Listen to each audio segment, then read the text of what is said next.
안녕하세요. 텍스트 비판적으로 읽기, 논리와 종합적 사고, 4주차, 프로타고라스의 319A8부터 320C1행까지 짧습니다.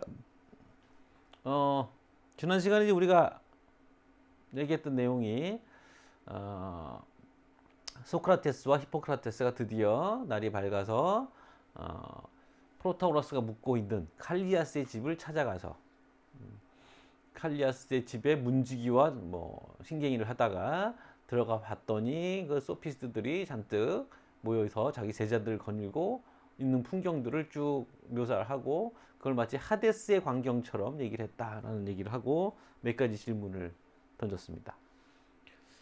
자, 이번에는 그래서 드디어 프로타고라스 앞으로 가서 여기 지금 이 젊은이가 당신으로부터 배우려고 한다 이런 얘기도 했죠.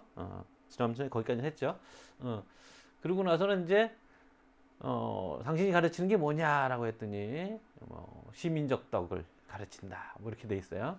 그랬더니 소크라테스가 나는 그거 가르칠 수 없는 건 줄 알았는데 어떻게 가르치게 됐습니까? 그러면서 자기가 가르칠 수 없을 거라고 생각했던 이유들을 대고 있어요. 그 대목인데 첫 번째, 잘 숙고하는 걸 가르친다라고 얘기하거든요. 잘 숙고하는 것. 근데 이제 이 잘 숙고한다는 말을 그 주석도 같이 읽어보시면서 이제 보실 텐데, 숙고한다는 말은 동시에 어떤 조언을 해준다라는 뜻도 됩니다. 그러니까 아테네 민주주의 사회였던 아테네에서 정치가라는 것은 어떤 문제에 대해서 생각을 잘해서, 숙고라는 게 생각을 깊이 하는 거잖아요. 생각을 잘해서 정치적 그 문제에 대해서 어떤 제안을 하는 거죠. 그래서 투표를 통해서 자기 제안이 통과되면 정치가로 출세하는 거죠. 그런데 시민적 기술이란 말로 쓰면서 잘 숙고한다고 얘기했거든요. 그래서 한편으로는 이게 정치적인 기술로도 보이는데 시민적 기술이라고 하니까 이게 잘 숙고하는 게 시민적 기술일까 정치가의 기술일까 이런 질문을 왜 하나 여러분들 생각할 수도 있는데 사실은 이게 이제 프로타고라스의 전체 구성을 뚫고 있는 문제이기도 해서 이미 여기서 이제 밑밥이 던져지는 거거든요. 그래서 시민적 기술일지 정치의 기술일지 둘 다일지 그렇다면 그렇게 생각하는 이유는 뭔지까지 여러분들이 얘기를 해보는 거죠. 두 번째, 소크라테스가 이제 그 얘기를 하잖아요. 나는 아테네 사람들이 자, 이게 논증입니다. 이건 논증이에요. 아테네 사람들은 지혜로운데 그 지혜로운 아테네 사람들이 전문가들이 있는 영역에서는 전문가들을 불러다가 그들의 조언을 듣고 그들에게 일을 시키는데 정치적인 문제에서는 전문가들을 따로 인정하지 않고 누구나 다 나와서 발언할 수 있게 하는 걸 봤다. 그러니까 이게 전문가가 없다는 거 아니냐 이 사람들 생각에, 그죠? 그러니까 그래서 나는 없는 줄 알았다 이렇게 얘기하잖아요. 이렇게 생각하는 소크라테스 논증이 정당한지 전제로부터 결론을 도출해내고 있는데, 그러니까 여러분들이 이제 그 부분을 읽을 때 전제는 뭐고 결론은 뭐고, 근데 전제로부터 결론을 도출하는 과정이 적절한 건지, 저 얘기로부터 이 얘기가 나올 수 있는 건지, 간단히 말하면, 또는 소크라테스가 이게 이렇고 저렇고 하는데 이게 다 참이라고 생각하는 거잖아요. 근데 그 참이라고 생각한 것 중에 여러분들이 생각하기에 참이 아닌 것도 있는 건지, 잘못된 전제를 갖고 있는 게 아닌지, 이런 것, 그런 식으로 해서 이 논증을 한번 따져보라는 얘기입니다. 적절한가 적절하지 않은가. 적절하다고만 끝나면 별로 할 얘기는 없을 것 같긴 한데 적절하지 않으면 이제 그 이유를 대하게 되겠죠. 적절하다고 생각한다는 얘기는 여러분이 그걸 받아들인다는 뜻입니다.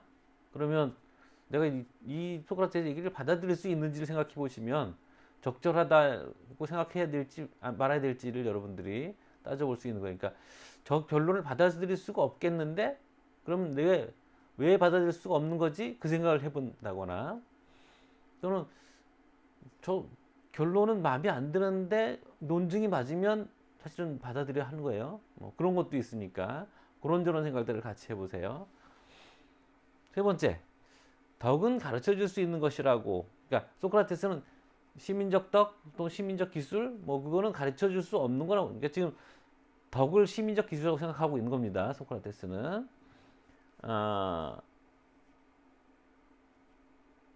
덕은 가르쳐 줄 수 있는 것이라고 생각하는가라는 질문을 여러분들에게 던지는 거예요. 근데 거기 보시면 소크라테스가 두 번째 이유가 있잖아요.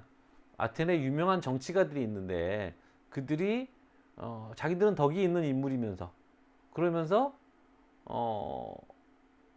자기 자식들은 그렇게 못 가르쳤다 이렇게 하잖아요. 그러니까 그건 못 가르치는 거라고 생각했다 이렇게 얘기하죠. 여러분들은 어떻게 생각하는지. 근데 예를 들면 용기는 타고나는 거지 가르칠 수 없는 건지 가르칠 수 있는 건지. 그래서 용기 없는 사람이 용기 있는 사람이 되기도 하는 건지. 사실은 우리가 이제 학교에서 어릴 때부터 도덕 교육을 배웠잖아요.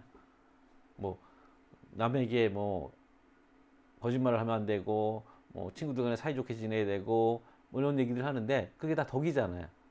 그 덕은 그렇게 해서 가르쳐 줄 수 있는 건지 또는 어떻게 가르칠 수 있는 건지 또는 가르칠 수 없는 건지 타고나는 건지 뭐 그런 얘기들 이런 애들 얘기하는 것처럼 부분을 읽고 여러분들이 이건 모르겠다 또는 이런 질문을 한번 해보면 재밌는 얘기가 되지 않을까 생각합니다. 이게 내가 한 질문들에 답하는 것보다 더 중요한 게 여러분들이 텍스트에 대해서 질문을 구성해내는 겁니다. 그래서 그건 텍스트를 깊게 읽는 것이기도 하고 여러분들의 생각을 기르는 것이기도 하니까 꼭 빼먹지 않고 이 부분도 같이 해보시기 바랍니다. 수고하셨습니다.